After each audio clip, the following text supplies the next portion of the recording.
প্রবাদ আছে ক্ষমা মহত্বের লক্ষণ, তেমনি মহৎ কাজ করেছেন ইসলামী আন্দোলন বাংলাদেশের সিনিয়র নায়েবে আমির মুফতি সৈয়দ মোহাম্মদ ফয়জুল করিম।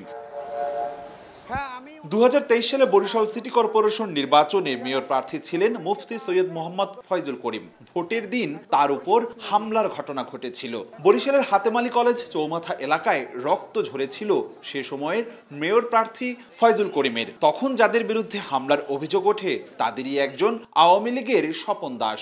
জুলাই আগস্ট অভ্যুত্থান পরবর্তীতে পালিয়ে থেকে গত মঙ্গলবার রাতে শহরের ওয়াবদা কলোনির বাসায় আসে স্বপন। টের পেয়ে চরমোনাইয়ের হুজুর অনুসারীরা ঘিরে ফেলে স্বপন দাসের বাসা। পরিস্থিতি বেগতিক হলে পুলিশের পাশাপাশি সতর্ক অবস্থান নেয় সেনাবাহিনীও।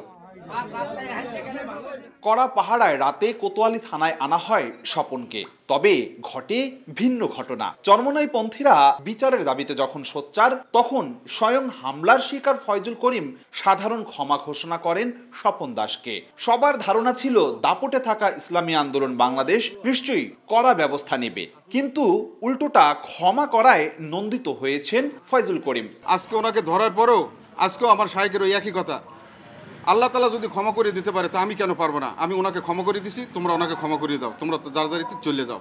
এখন আমরা আমার শায়েকের নির্দেশ আসছে, আমরা এখন চলে যাবো ইনশাআল্লাহ। সন্ত্রাসী বাহিনী আওয়ামী লীগের তারা তার উপরে অতর্কিত হামলা করেছে।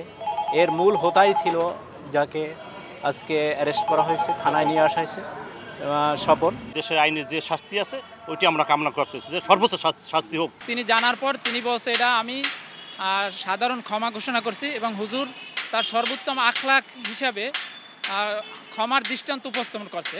এটা একমাত্র মানুষ যে বলে যে মাটি ও মানুষের নেতা, এটা এইরকম মাটি আর মানুষের নেতা হইলে এটাই সম্ভব। মানুষের মধ্যে যে ইসলাম আসলে যে একটা ইসলামোফোবিয়া যে কাজ করে, এইটা হুজুর এটা একটা ক্ষমা করে এটার একটা উত্তম দৃষ্টান্ত উপস্থাপন করছেন।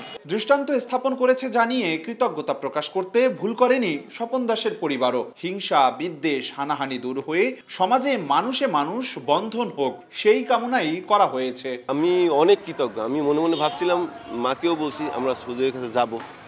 আসলে আমরা তো সাধারণ জনগণ, আমরা সাম্প্রদায়িক কোনো কিছু চাই না, আমরা সাধারণভাবে ভালো থাকতে চাই, সবাই মিলে ভালো থাকতে চাই। হুজুরের প্রতি আমি সালাম, অনেক কৃপা, কারণ হুজুর যেটা করছে সাধারণ ক্ষমা করছে, এটা সে কত বড় মানুষের পরিচয় করছে।